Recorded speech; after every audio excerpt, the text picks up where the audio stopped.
am Lathea Williams, and you are listening to So Booking Cool.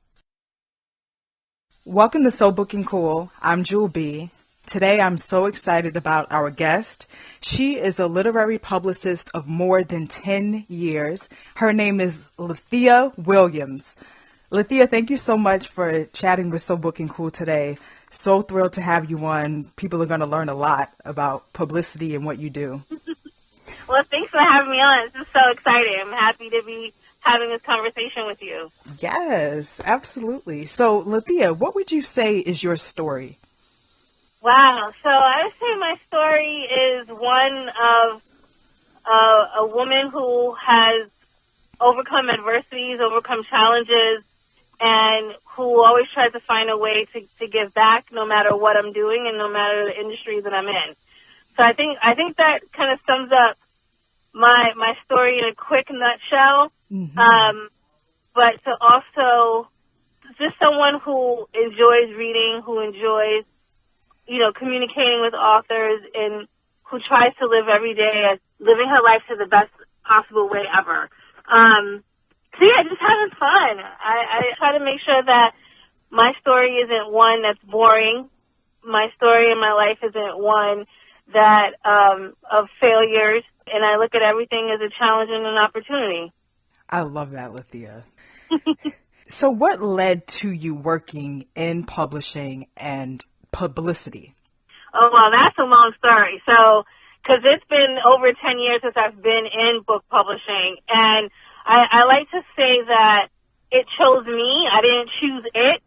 I went to City College, a CUNY school, so I went to City College, and when I was there, I got my degree in public relations and advertising, and I always thought that I was going to be an ad girl, because advertising and coming up with creative tags came very easy to me, but I had a bunch of internships in public relations, and from there, I ended up getting an internship in publicity at a book publishing house after about 3-4 internships in other industries, and I loved it, and I couldn't fathom that my job is to read and write essentially book reports, and that's what a press release is. It's really like a book report.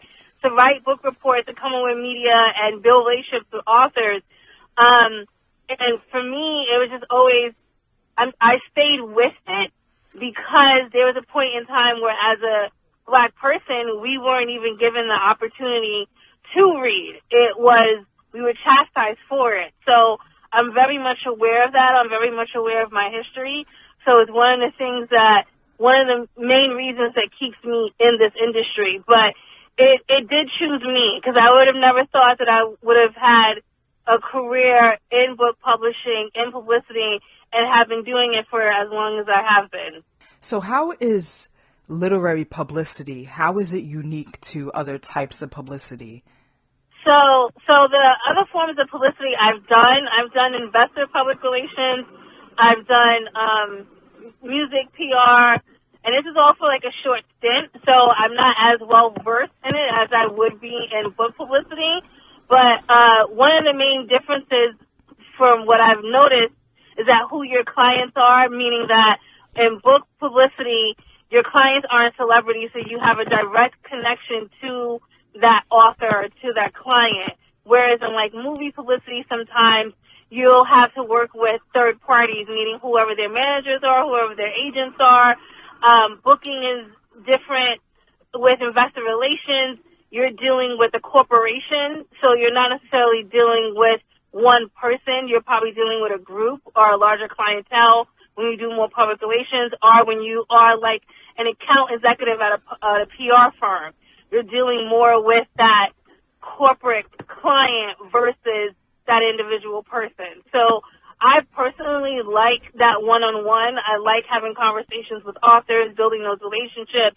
And it's insane on how much you can learn from one person who's an expert in that field and how much you can pick up. So personally, I actually like book publishing a lot, and it's an industry that I don't think I would switch or change at this point in my career either.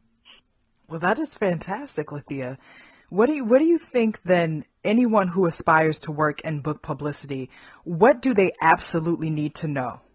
I think the first thing is to have a thick skin and to understand that you're going to get rejected all the time. Not everyone's going to want your client or speak to your author or interview your author or book your author, because predominantly what my job is to do is get the book in the hands of media. That means, radio interviews, television interviews, magazines, editors, producers. I book their events as well at bookstores, off-site events, maybe at like a museum or something. So not everyone's going to want your client. And you need to understand that no sometimes could just mean a straight no, or no can be, let's try to think of another avenue that's going to work best for you. And being able to differentiate that is very, very helpful in this career. I would also say being able to write really well is a strong skill, because now 95% of the time what you're doing in pitching is writing an email or being very creative and coming up with a pitch or an angle that gets whomever you're reaching out to see where you think that your product or your book can fit best in their outlet. So you have to be able to write creatively, and you have to be able to think about what those angles are, and have that thick skin. I would say those are some of the three top things, aside from everything else that everyone else says, like being a planner and organizer. But other than that, I think if you have those three things, it's a good solid foundation for this career. Is there a personality that is recommended to having for publicity? Because sometimes we do hear that, publicists tend to be people persons and outgoing. I would say yes and no. Now, since everything is done via email, social media, there's very few people who are out there and connecting face to face. So if this was a conversation 10 years ago, then I would have said yes. You definitely have to be more of a people person to be able to interact and engage with someone. But now with social media and with everything, you don't necessarily need that to be a publicist. Again, you need to be able to write really well and communicate thoroughly, effectively, really, really well. So, for me, I would say being an introvert is hard in this career because you also have to engage with authors and be sociable, but it's being able to turn that on when necessary. It's not something that you always have to be. If that's not your personality, you're not a sociable person, that's fine. Everyone doesn't have to be, but if you have moments where you can be, then it can work well for you. That is so well said. And Lathea, we have to know, because you have, as we established, you have been in the industry for more than 10 years, and you are so talented at what you do, and we can see that you're also passionate. So we have to know, it's very much true. What are the proudest moments of your career, would you say? Wow, the proudest moments.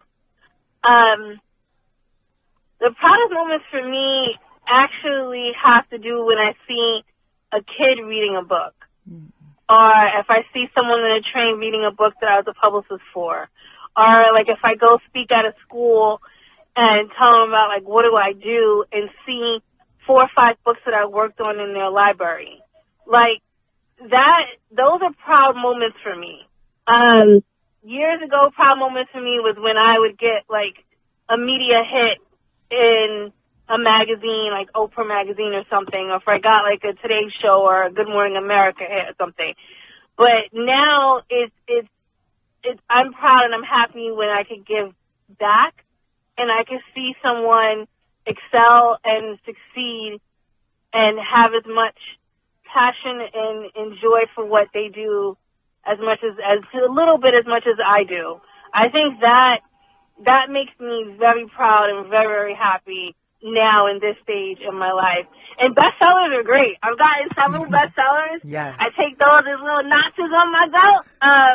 And I would say one of my most recent accomplishments is I was able to get a bestseller with a company I've only been with for less than a year. So that's something that I'm proud of that. Because I pride myself on trying to make sure I get at least one bestseller with every company I'm with. and I've gotten one within less than a year. So that I'm excited for and proud about. That's amazing, and we're going to shout that title out. It is Atlas. It's Atlas Obscura, the Explorer's Guide. Explorer's Guide, yes, for the world's most adventurous kid. Which is just like, it is so recommended. Like, that is such a wonderful book. It's the kind of, when you read it, it's the kind of book that I know that I would have loved to have had as a child. It's just, it's so exciting, right? It's definitely. What went into the publicity campaign for that, by the way? So that's one where every book is different. I'm not a cookie cutter publicist, so I don't create campaigns that are that way. So I would say with this one, it's a children's book. So, and honestly, this was my first children's book I ever worked on. So, you know, I came in with a little bit of challenges myself because I had just never done publicity for a kid's book. And I was always under the impression that you really can't get publicity or media for a kid's book. So to still be able to do that's another reason why I'm even more proud of it. But to go back to answer your question, the publicity campaign that went into that is you go to where the people are. And for a kid's book, the people are at schools. Their parents are the ones that's going to buy their books. The parents are the ones that's going to, the kids are going to be one of the ones to talk about the book to the parents. The parents can buy the book. So we did a lot of school visits for that author and for that book. And then also going to the kids' outlets. So like Boys Life and Girls Life and, you know, making sure that you go to where the consumers are, and the parents are. So I think that's what matters the most. And whenever you're looking at a book, that's the question to always ask yourself. It's like, who's going to buy this? Who's going to care? Who's going to be the audience? And then you devise your plan around that. And I think that's when the campaigns are strong. And I also think I've noticed that books work really well when all components align, meaning sales, marketing, and publicity were all in alignment with our campaign so that it's a strong, succinct campaign. And when I'm out there getting media for it, and then sales make sure that there are books in the store, and marketing make sure that they promote it to the right audience, we're all aligned, and everyone that we would want to be the consumer, the customer to buy the book, they're aware of it, and it increases the chances of them buying it. So, you know, I think that those are some of the key things to think about whenever you're building a campaign and what goes into a publicity campaign. Wow.